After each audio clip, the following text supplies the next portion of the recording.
Hi guys, I just wanted to quickly share with you my experience of learning and studying English.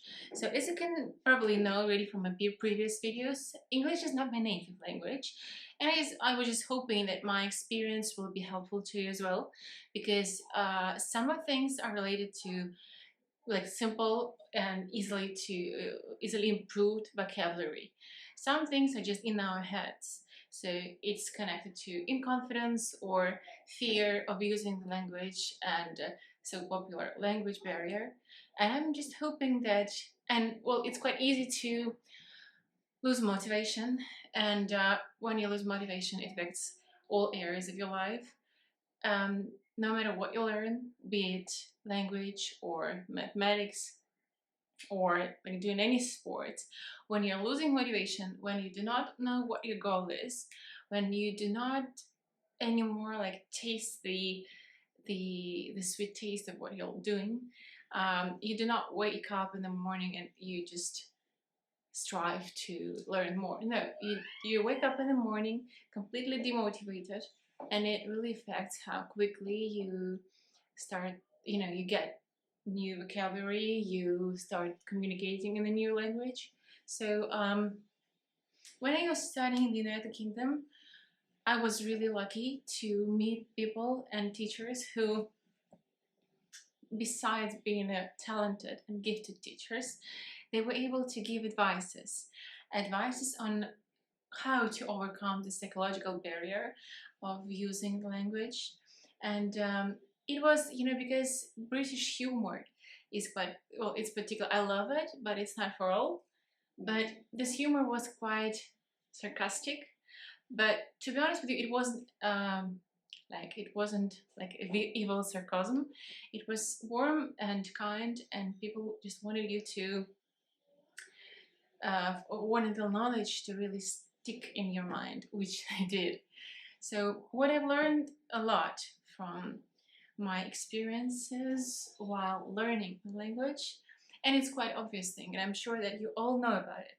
One thing is to learn any language based on books outside of the like country where they speak this language.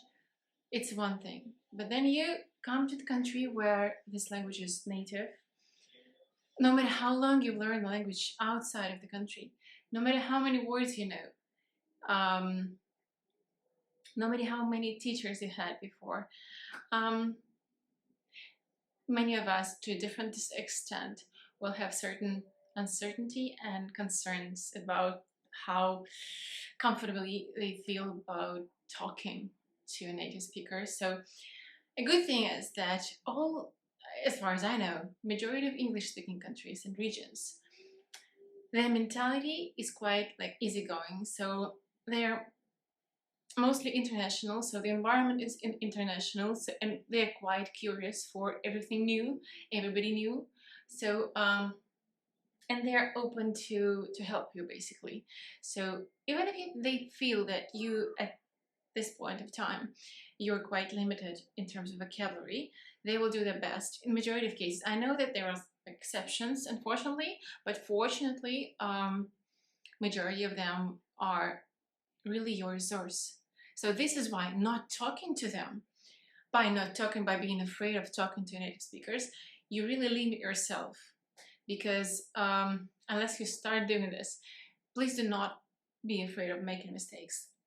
When you start listening, reading, communicating to native speakers, unconsciously your vocabulary, your barriers, vocabulary will be enriched and your barriers will be overcome. So, you will fight every single fear that you had in terms of language, and the whole process of learning the language will become fun rather than something that you're struggling with and you're pressurized to do.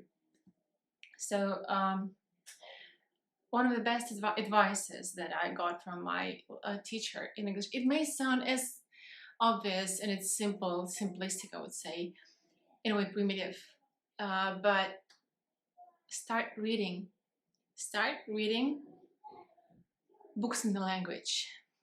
Well, definitely start to try to select books which are slightly above the level of your language, of knowing the level of knowledge that you have in this language. But try to challenge yourself, but do not make this gap huge, because it can really demotivate you. So try to make the reading a challenging but motivating experience. You can do that by selecting the type of literature that you really like. For example, if it's detectives, for example, and you start reading detective books in this language, you will want to know more what happened and what this or that word meant. So you will be motivated from within. You simply will be curious about what this or that mean and how it will turn out to be. So start reading. When you read, and it's really like very commonly used thing and advice that is given. When you read the book, in the very beginning, you will probably try to speed things up and just miss some, things that you don't know. But please do not do that. In the beginning, it's crucial that you may be slower than you would like to be, but and then unless you start slow, you will not speed up effectively, if you know what I mean. So start slow. When you meet a word or a sentence or a phrase that you're not familiar with, you can underline it and stop right there. Go and look for this word in just Google it or use vocabulary. Another advice that my teacher, and it's not related to her age at all, she really recommended to use, you may laugh, to use paper vocabulary. So these like books, which were, they were that thick, quite expensive in the United Kingdom, but we all bought it. You know why? Because psychologically, when you start listening, when you read through the meaning, and where you're trying to find this word, and it takes you longer than if you Googled it, for example, this word stucks in your mind like better than if you just Google it and just probably forgot it straight away. So somehow, using this old-fashioned method of paper vocabulary, it really helped a lot of us. I'm not sure if it's for you or not. Try both and see how it affects you, because we all have different types of memories and different types of perceptions. But try Google and try old-fashioned books, vocabularies. Yes, just whatever your native language is. I'm sure that there are many paper versions of vocabularies where there's translations. So try and see, and please comment, share your opinion with me, and if and when you try, share what helped you more and why do you think it happened. My experience is that the paper version really, the length, and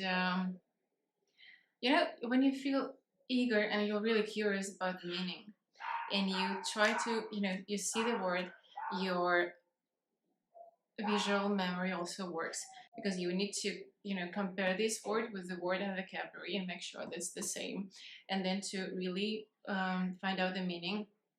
Once you found the word, you just read the meaning, and your visual memory is one of the strongest in all of us, to a different extent, but it's still one of the strongest and most helpful in terms of languages. So I guess this is what probably influenced my process of learning more, because if you Google it, you just type it in the Google, and then press enter, and it searches for you, and you just read the meaning straight away, and you go ahead. And it's not as lengthy, but at the same time, you do not look at the word as long as you do with the paper vocabularies. It may have an effect. Another thing which I found useful is to divide your areas of interest, because you have to sort of figure out what is your goal. First of all, yes, you want to communicate. It's quite an average but really great goal, but you have to sort of split it up. You have to find out. You have to. So, well, I'm sure that you all know what areas of life, what sciences, what films or books, as in books, for example, what interests you the most in life. So, what encourages you to learn the language? What encourages you to know more? For example, what topic? Like let's take like the space.